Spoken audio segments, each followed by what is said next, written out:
Hoje nós temos a alegria de receber, em que pese ser virtualmente, o nosso querido Edson Montemor.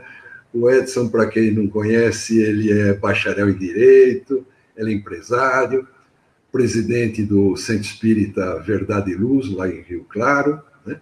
E hoje ele vai apresentar para a gente o tema Quem são meus irmãos? Rogamos, né, ao nosso Pai Maior, a Jesus, nosso mestre amigo, aos nossos guias e mentores que nos acompanham, que possamos ter facilitado o entendimento de tudo que vamos escutar nessa noite, que o nosso querido Edson tenha facilitado a verbalização de tudo que ele preparou com muito carinho para nós. Então, em nome da espiritualidade amiga, dos dirigentes desta casa, na parte espiritual, damos início à nossa live da noite. Que assim seja. Edson, por favor, fique à vontade. Ivan, boa noite. Muito obrigado, viu, pela oportunidade. Já conversávamos um pouquinho aqui antes, né, de entrarmos ao vivo. Eu queria agradecer também o Nilton, a Cidinha, dizer que eu estou com saudade de estar nessa casa que tão bem acolhe, né? Mas, acreditando no poder do Espírito, estamos aí. Estamos todos juntos, reunidos virtualmente, reunidos em espírito, e hoje para tratar de um tema que é quem são meus irmãos. Acho que todo mundo já conhece a passagem aí do Evangelho, né? O próprio Cristo fez essa pergunta, e aí a gente já pode começar a fazer algumas reflexões a respeito, né? Se Deus criou tudo e todos, e se Ele é o Pai de todos nós, podemos chegar a uma conclusão óbvia que todos somos irmãos. E aí a gente faz uma pergunta, tá, quem todos? Todos os seres humanos da Terra? Os índios, os civilizados, os santos, os bandidos, os muçulmanos e budistas, todos irmãos? Não exatamente, né? Acho que a gente não pode falar que todos os seres humanos da Terra, ele ainda seria um conceito falho. Quem sabe todos os seres viventes da Terra, porque não são só os seres humanos que somos irmãos, também os outros seres viventes. Eles também não têm o mesmo pai? Então, a gente poderia dizer que irmãos são todos os seres viventes da Terra? Estamos perto, mas a definição acho que ainda não está completa. Deus criou apenas a Terra? Haroldo Dutra, né, ele em uma ocasião aí, eu pude assisti-lo, dizendo que o Espiritismo é uma religião universal, no mais amplo entendimento desse termo, porque temos a compreensão clara, né, aqueles que conseguem se aprofundar nos estudos do Espiritismo, que a família que estamos inseridos é a família universal. As leis de Deus, aquelas leis morais que temos no Livro dos Espíritos, por exemplo, elas não não são só da Terra, elas são de todo o universo. Então, depois disso, nós podemos auferir que todos os seres viventes do universo são nossos irmãos. Acho que aí fica um pouco mais completo. Eu vou trazer aqui para a gente uma questão que muitos de vocês já ouviram mais de uma vez, conhecem muito bem, né? A questão 625 de O Livro dos Espíritos. Qual é o tipo mais perfeito que Deus já ofereceu ao homem para lhe servir de guia e modelo? A resposta foi muito simples: Jesus. Mas eu queria trazer um outro espírito. Jesus foi o nosso sol maior, a nossa grande luz, mas tem outro sol que, se Cristo foi aquele que melhor representou Deus na Terra, eu diria que Francisco foi quem melhor representou o Cristo. Depois do Cristo, talvez o sol que mais tenha brilhado foi o sol de Assis. Esse mesmo Francisco de Assis, que falava com os animaizinhos, antes ele já tinha sido João, né, no tempo de Cristo, João Evangelista, o João o discípulo que mais amava o Cristo, o João que já no final da sua existência carnal, com quase 100 anos de idade, o único discípulo que não foi martirizado lá na ilha de Patmos, em Éfeso, ele também já conversava com os animaizinhos. Então, nós vamos trazer aqui para a nossa reflexão uma lição que está no livro do Miramês, o livro que chama-se exatamente Francisco de Assis. Nesse livro mostra a trajetória dele desde quando João, evangelista, quando ele é chamado por Cristo para que restabeleça, ele fala assim, eu preciso de você para que restabeleça o meu evangelho na terra, né? Porque lá no ano 1000, 1100, quando ele veio, nós estávamos totalmente já afastados dos ensinamentos do mestre, e naquele período muito sombrio, de muita guerra, muita luta fratricida, muitas delas inclusive em nome de Deus, em nome de Cristo. E aí, Miramês nos traz esse livro maravilhoso, vale muito a pena que vocês leiam, porque é a biografia desse espírito, desta personalidade que esse espírito vem encarnar na Terra, trazendo-nos lições grandiosas. Então, o trecho que eu vou trazer é mais ou menos assim. Certa feita, Francisco de Assis, em peregrinação pela cidade de Gúbio, essa cidade ficava ao norte de Assis, ele soube que aquela população estava muito temerosa, muito desassossegada, porque tinha um lobo que ele tinha saído da matilha por uma questão de doença, e ele ficava sozinho, né, ele estava na alcateia lá, e ele sozinho ficou numas cavernas, e ele atacava os animais, atacava os seres humanos, as criancinhas. Então as mães aflitas imploraram para o Francisco que ele tivesse piedade e as ajudasse, prometendo fazer qualquer penitência, se fosse necessário, né?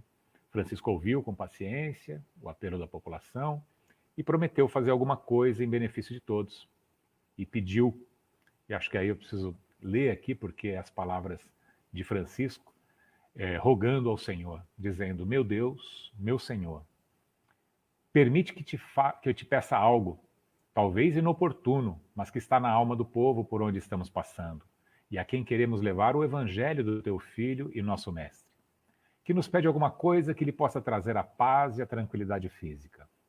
Que afaste, Senhor, o lobo que os ataca, pois bem sabes o que ele anda fazendo, matando animais, ferindo homens, amedrontando a população. Se for do teu agrado, e se o merecermos, faze com que esse lobo saia dessa região, procure um outro lugar onde possa sentir-se melhor e os homens viverem em paz. Alcançou ainda a prece, né? Ele alcançou ainda Jesus e Maria em suas preces. E no intervalo em que reinava um silêncio, Francisco ouviu no fundo da alma um cântico a lhe responder o que deveria ser feito num tom harmonioso, cheio de ternura. Francisco, ouve-me. O lobo tem o direito de ficar onde quer que seja, arriscando também a sua vida. Para onde devemos mandá-lo? Ele tem necessidade de algo que existe entre os homens. E esses não procuram melhoria no bem-estar e no convívio com os irmãos da mesma raça e também de outra?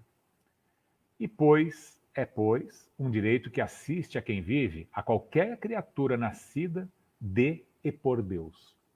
Como expulsar e sacrificar um animal só para satisfazer pessoas, muitas vezes sem piedade, até para com seus próprios semelhantes? Vai, Francisco, conversa com o lobo, e depois de entendê-lo, volta e conversa com os homens, e vê se os entende, o que eu acho ainda mais difícil. Olha que interessante, né? Essa voz que falava no coração de Francisco, pedindo para que ele se harmonizasse com o lobo, que o lobo, ele convencesse o lobo a ser mais bonzinho, mas depois falasse com os homens, ele entendendo que talvez os homens fossem ainda mais difíceis que o lobo. Procura fazer uma aliança entre eles. O lobo tem fome, Francisco. Aí o Francisco levanta daquele êxtase, sente o drama, ele sente aquela dor do velho lobo e partiu lá para o monte onde o lobo se escondia. E o animal também, sentindo sua presença, foi ao seu encontro, talvez até para devorá-lo. Mas, com aquela luz que ele emanava, com todo aquele amor que Francisco emanava, o lobo foi se acalmando já até pela própria presença, e ele fala assim, irmão lobo, lembra? Ele falava irmão para todos os seres do universo. Irmão Sol, Irmã Lua, Irmão Lobo. Eu lembro até de uma passagem que tem nesse livro, que ele fala, ele tinha um problema na vista, e a única cura era cegá-lo com um ferro quente. E quando o médico, se podemos chamar assim, foi chegando com o ferro quente, ele pediu, irmão Fogo, tenha um pouco de piedade, né, e faça aí o seu trabalho. E ele foi cegado com o ferro quente. Eu acho que o irmão Leão, um dos seus colaboradores mais fiéis, desmaiou de ver aquela cena, mas ele nem sentiu, ele dominava a matéria. Então ele fala, irmão Lobo, que a paz seja contigo, seja a vontade de Deus e não a nossa. Eu sou de paz. Venho te pedir em nome de Deus e de Jesus que tenha confiança nos homens, porque nem todos são violentos. Eles são bons, gostam de animais. E aí o lobo já estava assim, ele foi lá conversando com o lobo já deitando aos seus pés, ele roçando, o lobo roçando o pescoço nas pernas de Francisco, e ele já acariciando. E aí é interessante, porque lá no livro do Miramês, ele diz assim, que ao lado dos dois estava uma pequena falange de espíritos da natureza, festejando aquela aliança, no sentido de despertar nos homens o amor para com os animais, e nestes o amor para com aqueles. E ainda, Miramês diz mais, ele diz que no futuro, que o futuro nos promete que a cobra viverá em paz com o batráquio, o rato com o gato, o cão com o felino, o cordeiro com o lobo, e que os homens viverão em paz com os próprios homens. Olha, eu não sei quanto a vocês, mas eu tenho visto alguns vídeos aí no YouTube, vídeos maravilhosos de animais de raças totalmente diferentes, predadores com possíveis vítimas, em total comunhão, uns cuidando dos outros. Um dia desses eu vi um gato, 2 ou 3 cachorros grandes brigando entre si, o gato foi lá para apartar a briga deles, o gato apartando a briga e apartou. Então eu acho que são chegados os momentos, não é? O momento já está aqui, nós estamos passando pela transição planetária. E aí o Francisco continua, vamos meu irmão, desçamos juntos para junto dos homens, pois somos todos filhos de Deus. Tá vendo? Quem são nossos irmãos, né? O Francisco já dizia, somos todos filhos de Deus. Falando isso para quem? Para um lobo. Aí, quando ele chega lá às portas da cidade, né? E as pessoas já achando estranho que aquele lobo mansinho ao lado dele, e ele diz assim, irmão lobo, esse lugar é teu, considera-se filho abençoado deste rebanho de ovelhas humanas. Eles também vão te tratar como filho. Nada vai te faltar, nem água, nem comida, nem carinho de todos esses irmãos em Cristo que aqui residem. E foram de porta em porta. Francisco foi apresentando o lobo para todas as famílias, pedindo para que os moradores cuidassem dele. E cuidaram. Eles viveram absolutamente em paz.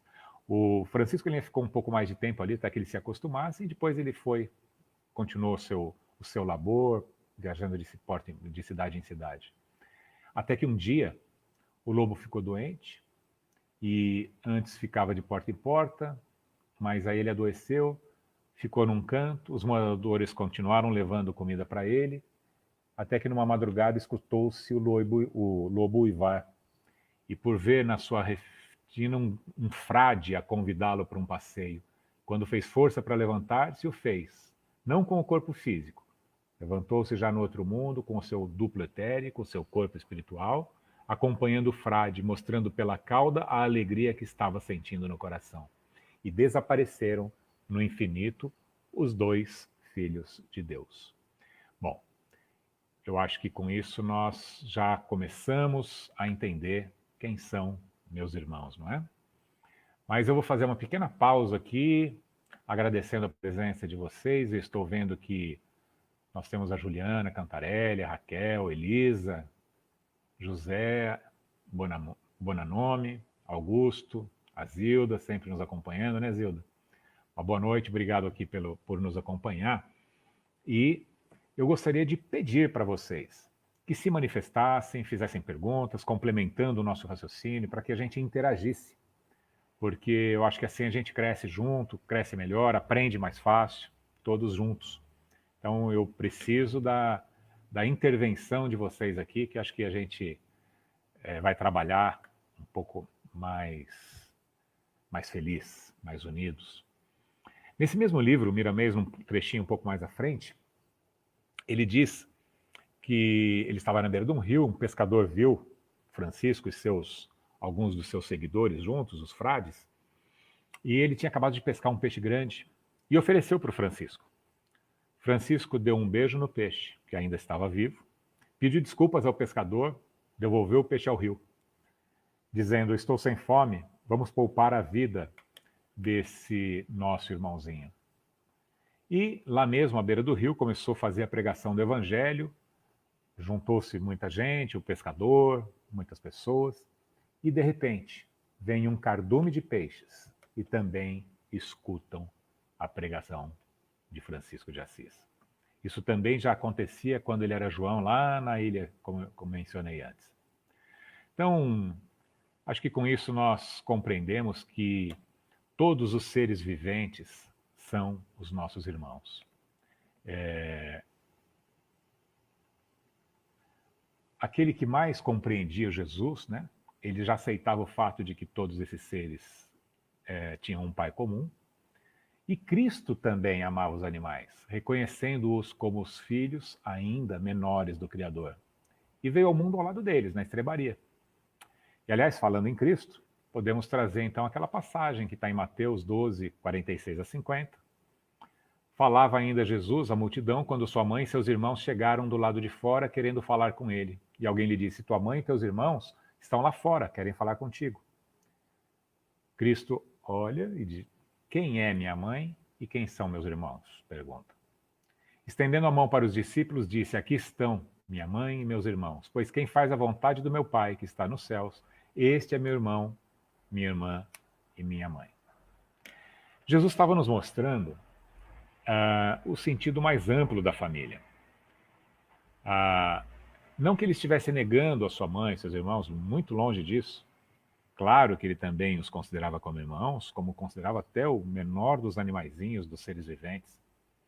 Mas ele estava mostrando para aquela população que aquele que já consegue enxergar a verdade espiritual, ele não se confunde com a roupagem física. Ele não amava mais os irmãos dele por serem irmãos consanguíneos, porque não dava para amar mais do que ele já amava todos nós. Ele ama todos nós, e mais importante do que isso, ele ama cada um de nós individualmente ao máximo do que o amor consegue. Então ele não tem um privilégio, né? Os irmãos dele, a própria mãe, não têm o privilégio de serem mais amados, porque ele já nos ama ao máximo. E aí ele está tentando nos mostrar isso. Quer dizer, ele está nos mostrando isso. Nós é que vamos tentar entender isso. E aí nós podemos recorrer ao Evangelho segundo o Espiritismo. Né? Lá no capítulo, eu não me lembro o número do capítulo, mas fala dos laços de sangue, e da família espiritual e da família corporal, dizendo que a família corporal ela pode se dissolver tão rapidamente quanto a própria matéria, mas que a família espiritual essa se perpetua ao longo do caminho. Que se dois seres nascidos, por exemplo, de pais diferentes, eles podem ser muito mais irmãos em espírito do que se fossem pelo sangue. Eles podem se atrair, buscar-se, sentir prazer quando estão juntos. E irmãos consanguíneos podem estar se repelindo. E então, lá no Evangelho, ele vai nos distinguir que existem as duas famílias, né? As famílias reunidas pelos laços espirituais e as famílias reunidas pelos laços corporais. Então, as primeiras, os laços espirituais, elas são duráveis, elas vão se fortalecendo pela purificação, se perpetuam mesmo depois da morte física, através de várias migrações de alma, das reencarnações, as famílias continuam juntas. E mais interessante do que isso, é que nós vamos agregando novos seres a essa família. Então, aquela família corporal, que ela já vai, ela se dissolve, né? E se não tiver esse vínculo espiritual, ela vai se dissolver. Mas nós estamos aqui exatamente para isso, para criarmos esse vínculo e para transformá-los em família espiritual. Né?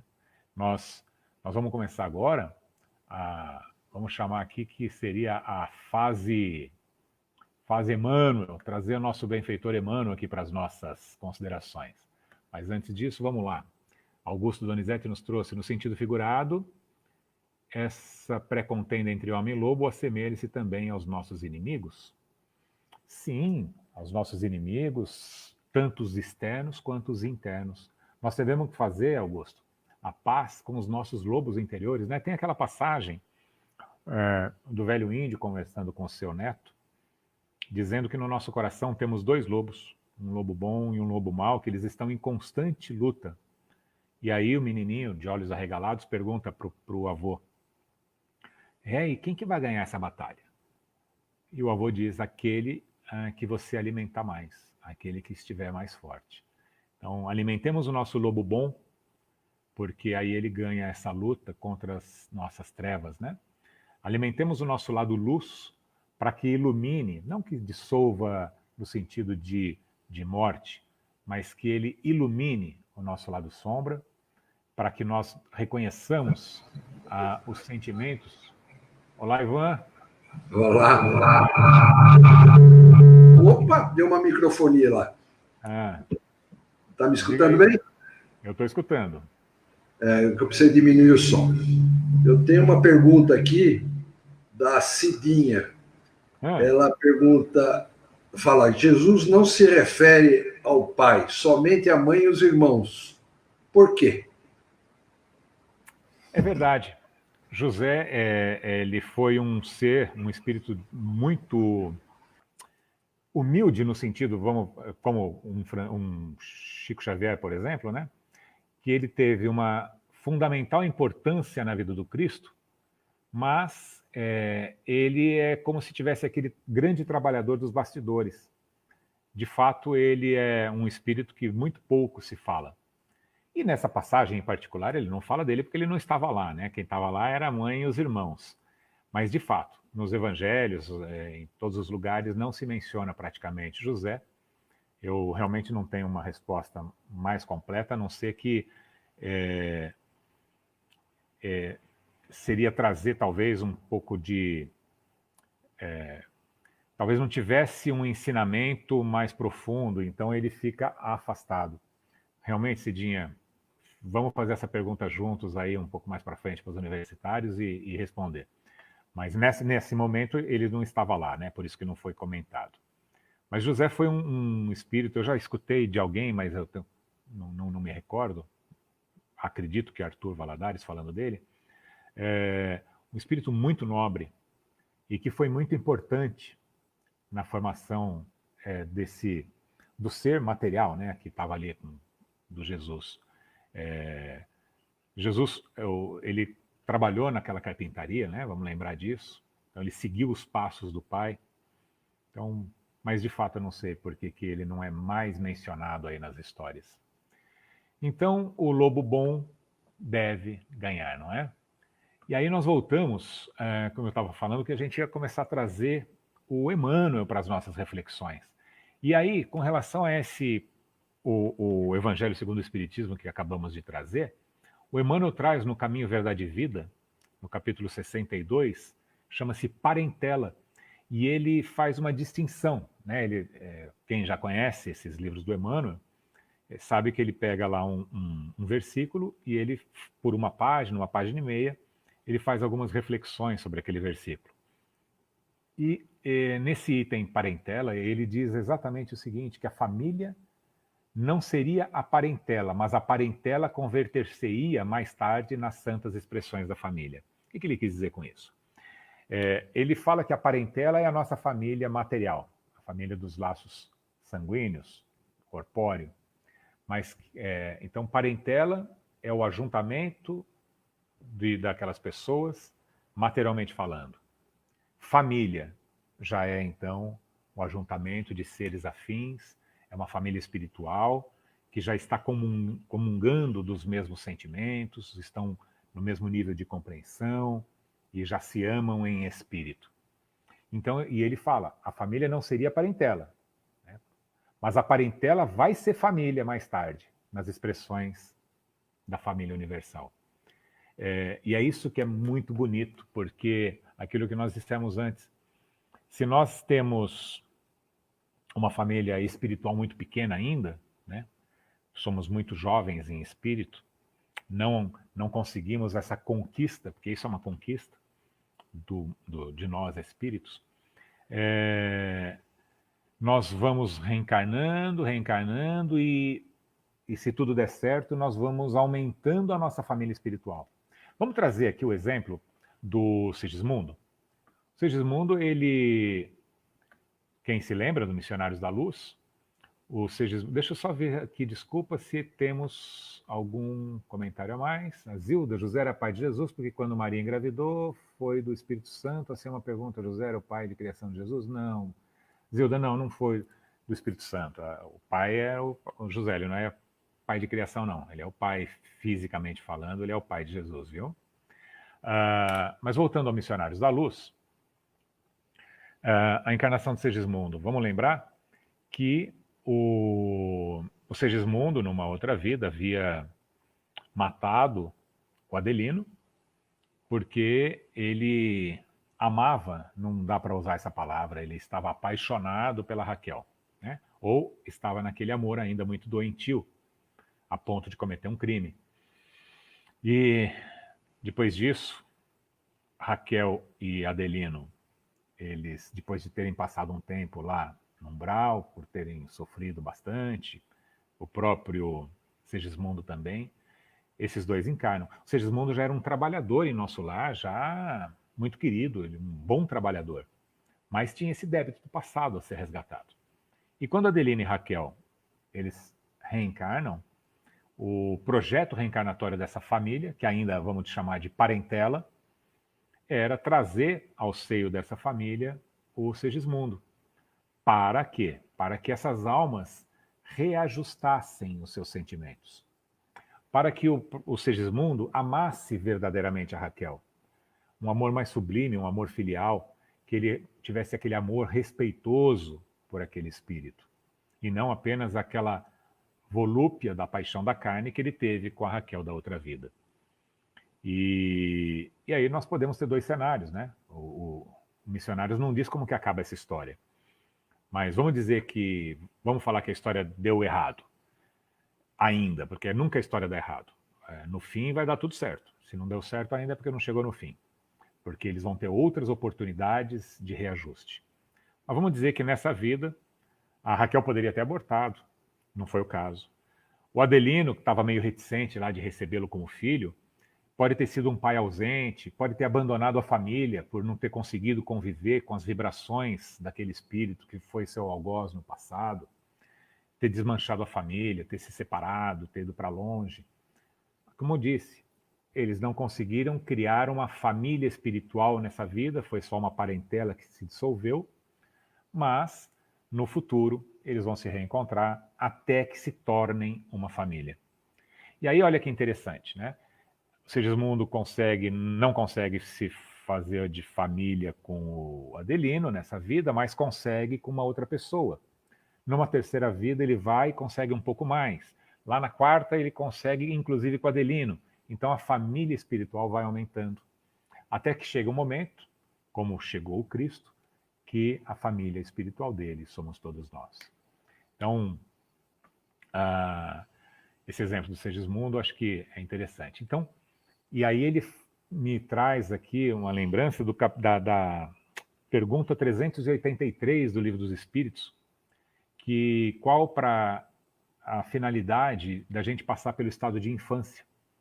Por que o Segismundo nasceu uma criancinha? Por que a gente não nasce como em outros animais aí, com mais autonomia, né?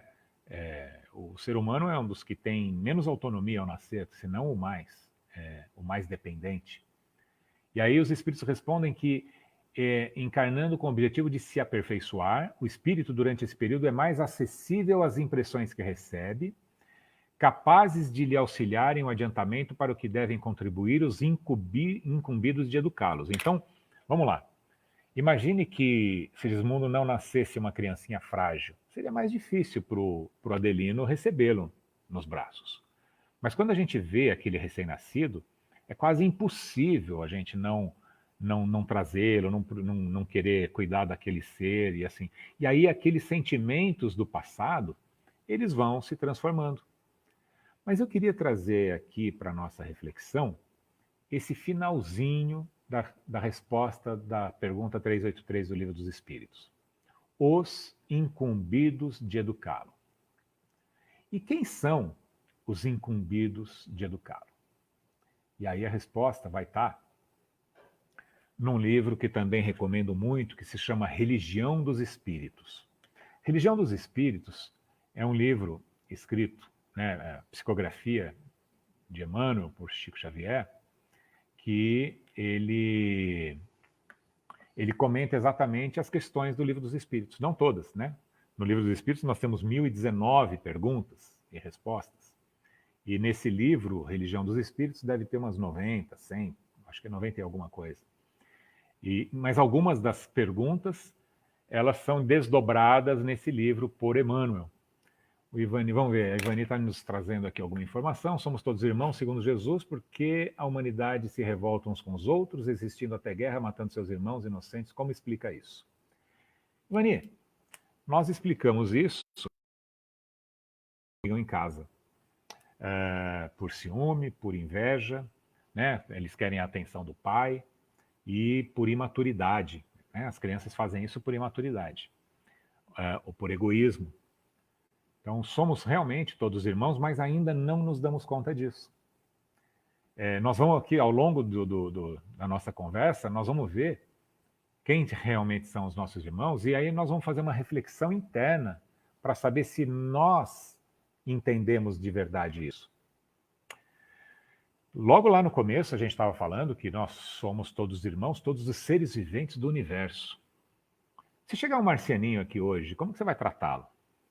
Aliás, se chegar um bichinho na sua casa, que não seja o seu animal de estimação, como é que você vai tratá-lo? Né? Como que eu vou tratar o bichinho que chegar na minha casa? Será que eu vou acolhê-lo? Eu adoro cachorro. Você adora cachorro ou você adora o seu cachorro? Porque o cachorro do vizinho você dá com a vassoura quando ele chega em casa porque ele faz sujeira no seu quintal. Mas a sujeira do seu cachorro você aceita. Nós vamos entrar exatamente nesse tema agora, na resposta desse livro que eu acabo de mencionar, de Emmanuel, né? Religião dos Espíritos, que ele discorre exatamente sobre a questão 383 do Livro dos Espíritos, né? Que a criança vem e para contribuir, que a gente tem que contribuir. Quem? Os incumbidos de educá-lo. E quem são os incumbidos de educá-lo? Deixa eu pegar o Emmanuel aqui, eu vou ter que ler, porque o Emmanuel, cada vírgula dele é muito importante. Então peço licença. Quando abraçares teu filho, a lição chama, número 72 lá do livro, e ela chama-se Essas Outras Crianças, tá? Quando abraçares teu filho no conforto doméstico, fita essas outras crianças que jornadeiam sem lar. Dispõe de alimento abundante para que teu filho se mantenha em linha de robustez. Mas essas outras crianças caminham desnorteadas, aguardando os restos da mesa que lhe atiras, com displicência, fim do repasto. Escolhes a roupa nobre e limpa que teu filho se vestirá conforme a estação do ano. Todavia, essas outras crianças tremem de frio, recobertas de andrajos. Defendes teu filho contra a intempérie sob o teto acolhedor, sustentando-o a feição de joia no escrínio. Mas essas outras crianças cochilam entremunhadas na via pública, quando não se distendem no espaço asfixiante do esgoto. E aí ele vai trazendo aqui um monte dessas considerações, né, o que a gente faz para os filhos de sangue e deixa de fazer para esses filhos espirituais. Vamos pensar, né? Nós todos aqui acreditamos em reencarnação. Você já imaginou que aquela criancinha que está à beira do seu comércio, que você desvia para não precisar olhar para ele, foi seu filho numa outra vida? Ou será numa seguinte? Será que a gente trataria ele da mesma maneira? Então, quem são meus irmãos, né? E aí o Emmanuel ele continua chamando a nossa atenção, comparando como tratamos os consanguíneos. E aí lá no finzinho ele faz assim: proclamas a cada passo que esperas confiante o esplendor do futuro. Então a gente está aqui na Terra achando que vai ficar tudo bem, passamos num mundo de transição, daqui a pouco vai estar todo mundo se amando, tá? Mas enquanto essas outras crianças chorarem desamparadas, chamaremos em vão pelo mundo melhor. Acho que isso é um chamamento, né, que Emmanuel nos faz a todos, para que mostrar quem são os nossos irmãos, os nossos filhos espirituais, né? Lembra aquela passagem quando Cristo diz que quando agasalhamos a quem tem frio, é a Ele que estamos agasalhando? Quando damos pão a quem tem fome, é o próprio Cristo que estamos alimentando? O que ele quis dizer com isso? Pega uma mãe que ama extremamente os seus filhos. Se você fizer qualquer elogio para ela, tem um significado, mas elogie o filho para ela. Vê o quanto você conquistou essa mãe. Se você der um presente muito bom para ela, ela pode ficar feliz. Mas dá um presente muito bom para o filho dela. Vê como que ela se sente. Porque ela ama aquele ser e ela tem por aquele ser um amor de cuidador, um amor de proteção. É esse o amor que Cristo tem para conosco. Então, ele nos experimenta. Ele chega e fala assim, olha, nessa vida, nessa encarnação, o Edson, ele vai nascer em tal família, ele vai ter que conquistar tantos bens terrenos, ele vai se reunir com aquela parentela, alguns já são família, outros talvez nem tanto, mas o desafio é torná-los família espiritual a todos. Mas eu vou dar bastante talento. E eu quero saber o que ele vai fazer com esses talentos. Eu vou dar o conhecimento espírita, a compreensão de que aquelas crianças que estão lá na rua também são seus irmãos, e eu quero saber se ele vai apenas falar nas lives ou se ele vai agir. Então, eu acho que é isso que ele fala para cada um de nós. E essa lição eu já mencionei em mais do que uma palestra, em palestras públicas e em conversas privadas, porque para mim foi muito emocionante e duro, dolorido. Cada vez que eu toco nessa lição, é uma forma muito dolorida de entender que ainda nós estamos muito longe de compreendermos a verdade do Cristo. Então nós estamos aqui para aprender a amar. E Emmanuel, naquela lição, ele acaba de nos dizer que, olha, você tem a sua família espiritual, a sua família aqui consanguínea, que você precisa amar, mas não se esqueça daqueles que estão lá fora, que também é a sua família, né?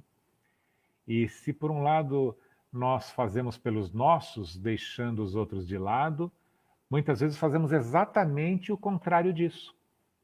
Aí, o mesmo Emmanuel, agora dessa vez no Livro da Esperança, no capítulo que chama-se Familiares, sabe o que ele nos diz?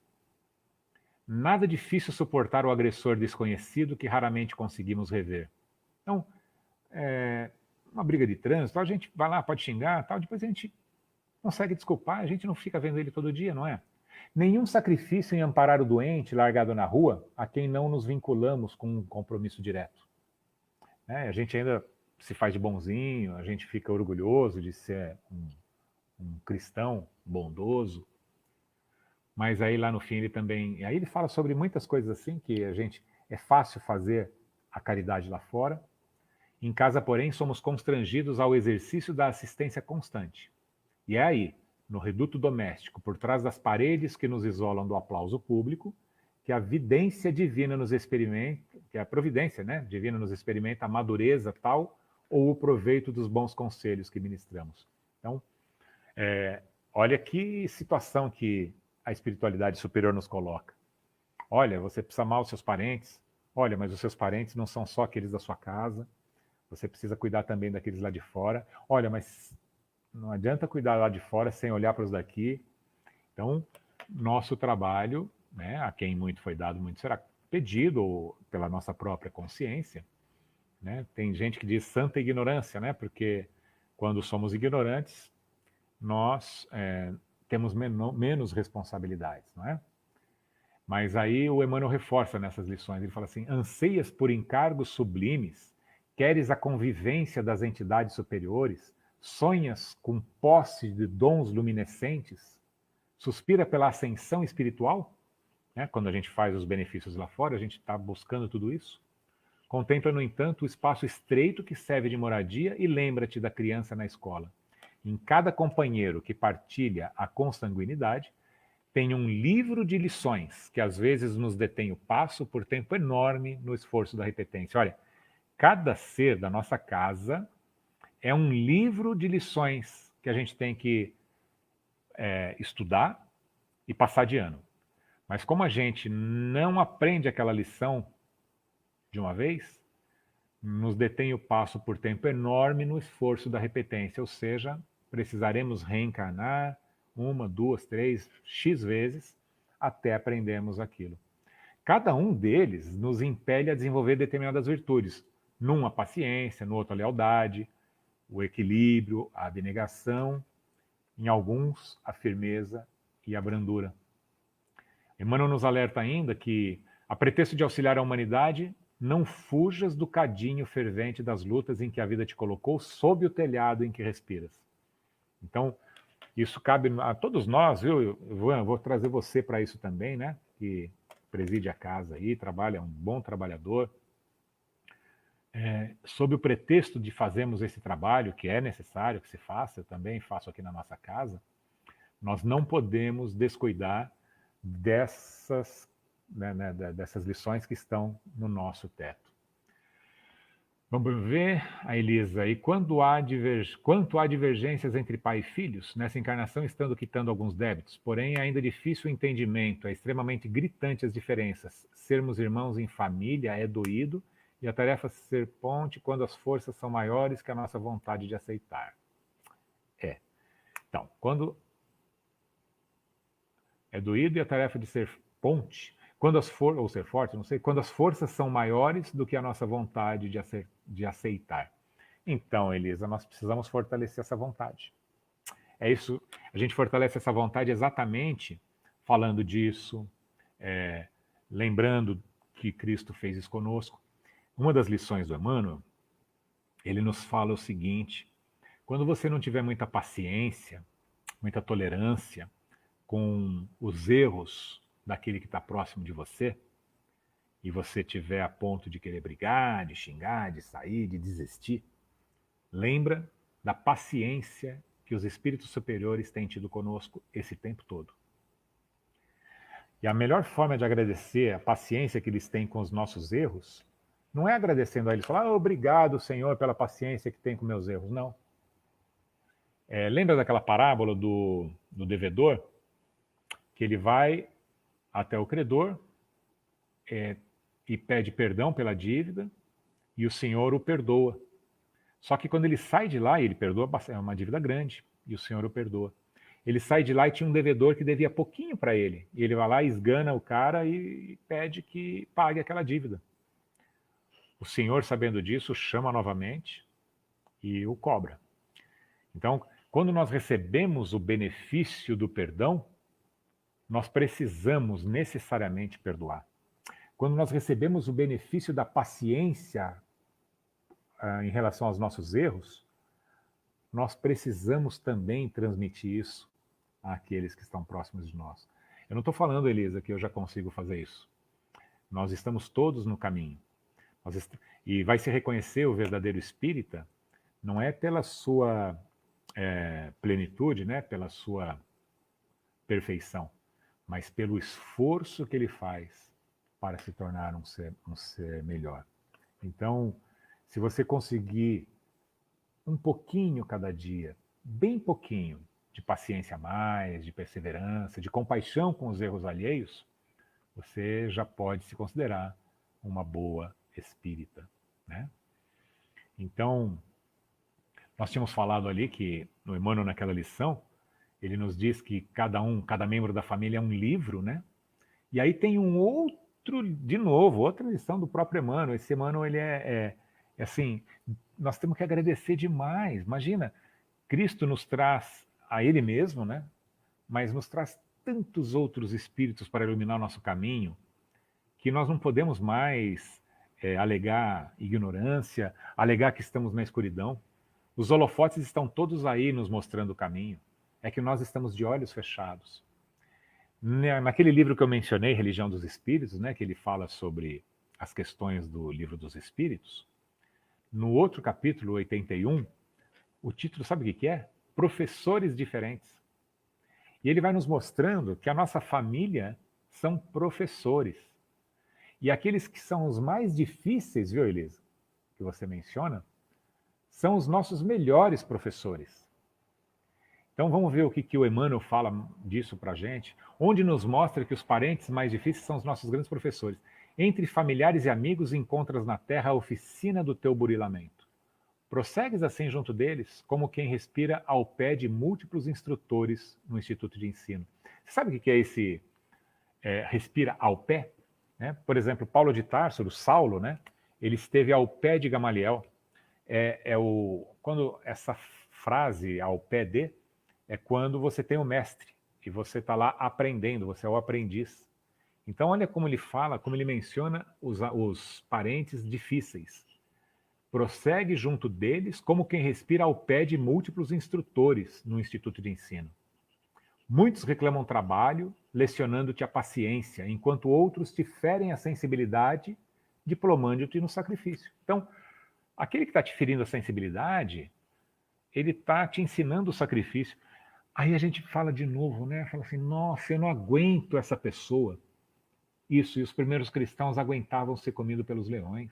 Iam com o peito aberto, com um sorriso nos lábios. Então, olha só. Há os que te escandalizam incessantemente, mas esses aí estão te adestrando na piedade. Os que te golpeiam a alma com as lâminas invisíveis da ingratidão estão te ensinando a perdoar. Porque, pensa bem, se nós só viéssemos com almas gêmeas, que não nos fizessem mal nenhum, o que de novo aprenderíamos? Nós não conseguimos aprender com sombra e água fresca. São nas tribulações da vida que aprendemos, não é? Então nós temos que não só estar aos pés desses professores diferentes, como diz Emmanuel, mas, acima de tudo, agradecer que Cristo nos colocou junto deles, porque não devemos esquecer que também nós somos difíceis e que cada um de nós está com a família, com o corpo físico, com a doença ou a saúde, com o dinheiro no bolso ou sem ele, na exata medida do aprendizado. Por quê? Porque Deus nos ama e nos dá o melhor sempre. Nossa, mas como pode ser o melhor aquele pai daquele jeito que fez tal coisa, ou aquele filho ingrato que faz aquilo outro? É exatamente o que nós precisamos aprender. São lições, são os professores diferentes que Emmanuel menciona. Bom, gente, nós já estamos aqui há 50 minutos, vocês tendo a paciência de nos escutar aqui. Eu agradeço essa oportunidade de trazer a um pouco daquilo que eu fui buscar com a espiritualidade superior, né, nesses livros, nesses verdadeiros holofotes, nesses verdadeiros sóis que nos abrem a mente e nos aquecem o coração. Eu espero que para vocês também tenha sido tão prazeroso quanto foi para mim. E vamos fazer aqui um finalzinho, mas continuo à disposição se alguém quiser fazer mais alguma pergunta e se o Ivan quiser nos trazer aqui alguma consideração também, tá? E nós vamos acabar com uma trovinha de Cornélio Pires, Trovas do Outro Mundo, né? O livro é Trovas de Outro Mundo. E essa trovinha do Cornélio Pires é Trovas de Casa. Ela vai nos servir de oração, tá? E vejam bem o quanto ela tem uma certa sintonia com o que falamos, principalmente na questão da reencarnação, dos professores que estão nas nossas casas. Então, de nada vale rancor quando a justiça se atrasa. Seja lá que conta for, pagamos dentro de casa. Não guardes antipatia, paz é luz de vida sã. Inimigo de hoje em dia, será parente nosso amanhã. Teu filho roga de fato ensino claro e seguro. Nele pões o teu retrato em marcha para o futuro. Família, escola que traz, com muitas lições de vez, todo o bem que a gente faz e todo o mal que já se fez. Casar reclama cuidado na escolha da companhia. Doido é quem faz de noivado um jogo de loteria. E assim, nós, agradecendo a espiritualidade superior, agradecendo esses irmãos que nos trouxeram tantas lições, vamos encerrando a nossa fala de hoje e só aguardando aí o Ivan se manifestar, né, Ivan? Boa noite. Oi. Escuta, ficou duas perguntinhas para trás aqui. Eu achava interessante. Tem que ser mais fácil do que perguntar aqui, porque cadê o José? Faz uma pergunta mais fácil aí, por favor. Tá.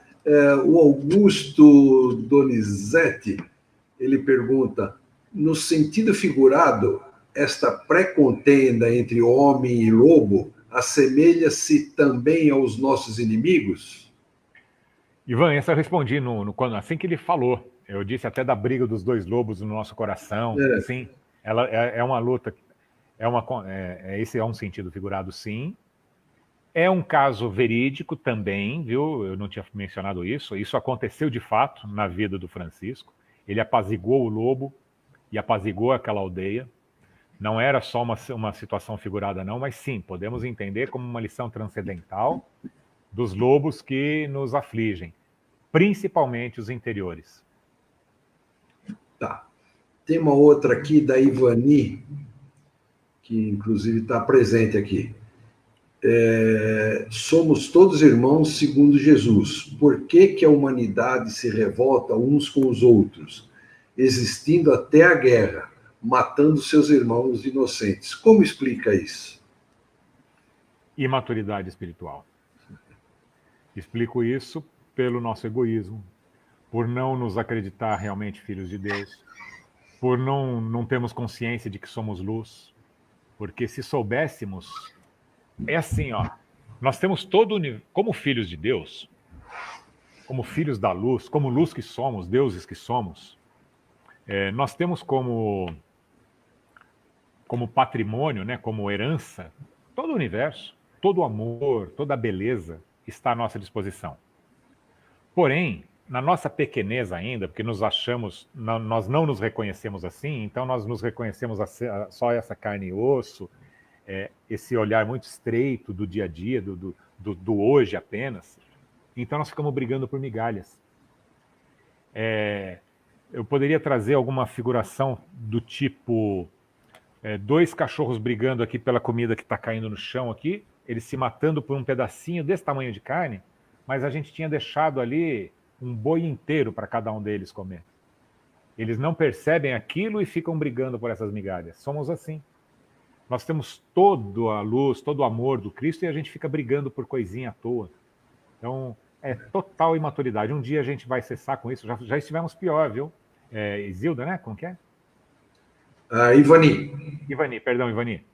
Nós já fomos piores, né? Hoje nós estamos na nossa melhor versão. Imagina como era antes. Imagina que antes a gente estava aplaudindo colocar fogo nos cristãos nos postes para iluminar as noites de Roma. Imagina que antigamente nós estávamos aplaudindo colocar esses mesmos cristãos para serem comidos pelas feras. Imagina que nós, enquanto defensores do Cristo, estávamos nas cruzadas e depois, mais lá na frente, na Inquisição, matando os nossos irmãos em nome do Cristo. Tudo isso por estarmos loucos, ensandecidos pelo poder da terra, nos esquecendo dos patrimônios do céu. Então, para que a gente acabe com essa briga, basta buscar os tesouros do céu. Então, eu discuto com a minha esposa hoje aqui. Por quê? Porque a gente fica discutindo coisinhas da terra. Porque se eu encará-la como um espírito de luz que está em ascensão, que pode ter alguma dificuldade, e também me encarar da mesma maneira, a gente não briga mais. Eu vou compreender os erros dela porque eu estou vendo os meus. E é muito bom que a gente compreenda os dela porque é uma forma da gente se aceitar. A gente só vê o erro no outro aquele que faz eco em nossos corações. Todos os erros que a gente vê nos outros é aquilo que ainda nos incomoda muito, porque também somos assim. Então, essas guerras são porque ainda somos imaturos. Nos mundos superiores, essas guerras não existem mais. No nosso futuro, as guerras não mais existirão. E nós estamos em vias, nós somos muito próximos disso, viu? Nós estamos perdendo alguns espíritos lá que não mais reencarnam na Terra, porque as vibrações já não combinam. E o próprio Divaldo nos traz que espíritos de outras esferas estão reencarnando aqui para nos ajudar nessa transição. Espíritos de muita luz, de muita compreensão, de muito amor. E isso a gente vê nessas crianças que estão encarnando. Nessas crianças que com 1, 2 aninhos de idade ficam dando lição de moral, no bom sentido, lições de amor, não de moral, lições de amor. Nossa, não come esse bichinho não, ele é nosso irmãozinho, olha, é o nosso tema. Não come esse bichinho, ele é nosso irmão, e a criancinha chora. Vocês devem ter visto esses videozinhos que circulam aí pela internet. Crianças prodígio que com 2 aninhos, 3 aninhos tocam piano maravilhosamente bem. Mas mais do que isso, que tocam o nosso coração. Então, são espíritos de luz. Quando o Francisco veio, né, mencionei aqui na nossa reflexão, mencionei esse livro. Você conhece esse livro, Ivan? Francisco de Assis, do Miramês? Sim, mas não li, não. Eu conheço o Olha, livro. leia, é muito bom. Começa dizendo lá de quando ele ainda era João Evangelista, lá no final da sua vida física, e dos prodígios que ele já fazia naquele tempo. E depois, quando Cristo chama, João, vem cá, eu preciso que você restabeleça o meu evangelho na Terra. E naquele momento, em Assis, lá pelo ano de 1182, se não me engano, que ele encarna, ele e mais 200 espíritos de luz vêm para a Terra naquele momento das cruzadas, num dos momentos mais difíceis da nossa vida aqui na Terra, o momento das cruzadas. Aí é um desdobramento para uma outra palestra, porque no Evangelho, na Bíblia, né, lá no Evangelho de João, aliás, no Evangelho de João e o Apocalipse. No Apocalipse ele diz que por 1000 anos a besta ficaria presa, né, o diabo estaria preso, e depois ele seria solto. Por 1000 anos, nesse livro explica que essa besta que está presa são essas legiões de espíritos ainda muito endurecidos, que nos primeiros 1000 anos do cristianismo eles não poderiam estar na Terra, porque eles sufocariam ainda mais aquela plantinha que estava sendo plantada aqui na Terra, mas que depois eles viriam. E lá nos umbrais da espiritualidade, eles já se chamavam cruzada. E eles vieram para cá, encarnaram alguns como cristãos, outros lá como os inimigos, e ficaram com essa guerra fratricida. Depois, mais para frente, e olha que interessante, né? Na Inquisição, quando a gente lê sobre a Inquisição, a gente vê a barbaridade que era. E aí Miramês nos mostra que os mesmos espíritos, mais para frente na Inquisição, já um pouco melhorados, continuam guerreando, mas já um pouco melhorados. E agora, talvez sejamos nós, já estamos um pouco melhor. Hoje a gente briga um pouquinho menos e só se bate um pouquinho. Briga na internet, né? No Facebook. Muito. Então, acho que é importante você ter falado isso. Eu vejo com muita tristeza alguns amigos que abraçam a nossa doutrina, mas não a compreendem adequadamente, e que são pedras que são atiradas aqui pela internet, publicamente, em vez de rezar por aqueles que estão cometendo os seus erros, né? Lembra? Odeie o pecado, mas ame o pecador, né? Cristo nos ensina isso. Mas parece que a gente só quer aprender as coisas do Cristo, aquelas que nos interessam nos nossos interesses menores. A gente não quer pegar todo o Cristo de uma vez. Então, a gente vê um monte de espírita apedrejando os nossos irmãos porque estão em erro. E não é uma conduta cristã, não é uma conduta espírita. Muito bom. Eu acho que a gente já pode ir terminando, né? Porque estamos estourando o nosso horário aí. E você faz a prece para nós, por favor? Podemos fazer, sim. Agradecendo profundamente toda essa luz que Cristo nos envia, diretamente ou por seus emissários, que possamos nós subirmos um pouquinho, como diz o Chico, subir uma oitava em nossa sintonia, para podermos absorver melhor esses ensinamentos, absorver melhor todo esse amor que a espiritualidade nos oferece. E tendo recebido, que possamos espraiar isso em torno de nós. Espraiar para todos os nossos irmãos, consanguíneos ou não. Olhar a partir deste momento para os professores que temos dentro da nossa casa. Os nossos familiares mais difíceis são aqueles a quem mais devemos respeito e agradecimento, porque são os que mais estão nos ensinando. Mas também não nos esquecemos daqueles nossos irmãos que estão nas ruas, dos nossos irmãos que estão em erros na política, nas empresas, nas prisões. Que um dia consigamos ver todos como da mesma família, assim como Cristo nos vê. Que assim seja. Que assim seja. Edson, meu querido, foi uma alegria enorme tê-lo conosco nesta noite. E é com muita alegria também que eu vejo a nossa casa quase que chegando no limite de pessoas possíveis dentro da pandemia, né? É muito bom, a casa hoje estava com bastante gente, nós estamos muito contentes com isso. Né? Então, um grande abraço para todos vocês aí e todos os nossos internautas também.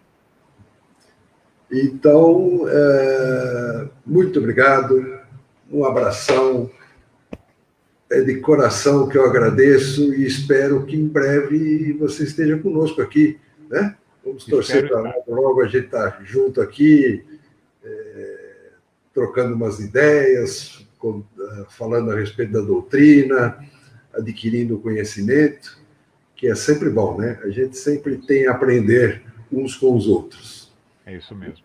Ivan, muito obrigado, viu? Uma boa noite. Foi realmente uma alegria muito grande estar aqui com vocês de novo. E eu me sinto aí, viu? Eu estou me sentindo aí, sim. Opa! Estamos aqui, lado a lado. Um grande abraço. Um abraço, fique com Deus. Boa noite a todos. Um fim de semana maravilhoso com as bênçãos de Jesus. Até mais. Tchau, tchau.